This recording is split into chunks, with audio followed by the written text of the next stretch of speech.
Love and work. Work and love. That's all there is. I have found little that is good about human beings on the whole. In my experience, most of them are trash, no matter whether they publicly subscribe to this or that ethical doctrine or to none at all. That is something that you cannot say aloud, or perhaps even think. The great question that has never been answered, and which I have not yet been able to answer, despite my 30 years of research into the feminine soul, is, what does a woman want? If a man has been his mother's undisputed darling, he retains throughout life the triumphant feeling, the confidence in success, which not seldom brings actual success along with it. The goal of all life is death. A civilization which leaves so large a number of its participants unsatisfied and drives them into revolt neither has nor deserves the prospect of a lasting existence. He that has eyes to see and ears to hear may convince himself that no mortal can keep a secret. If his lips are silent, he chatters with his fingertips. Betrayal oozes out of him at every pore. The conscious mind may be compared to a fountain playing in the sun and falling back into the great subterranean pool of subconscious from which it rises. A man should not strive to eliminate his complexes, but to get into accord with them. They are legitimately what directs his conduct in the world. Every normal person, in fact, is only normal on the average.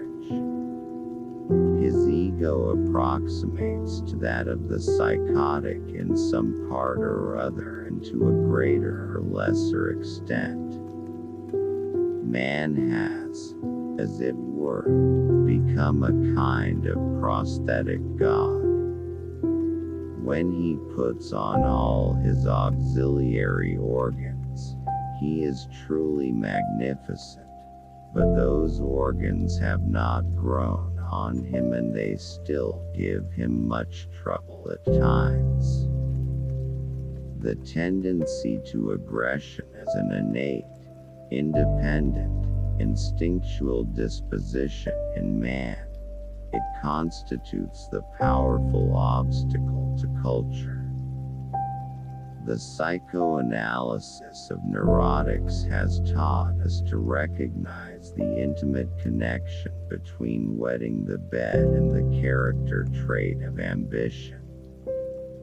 Illusions commend themselves to us because they save us pain and allow us to enjoy pleasure instead.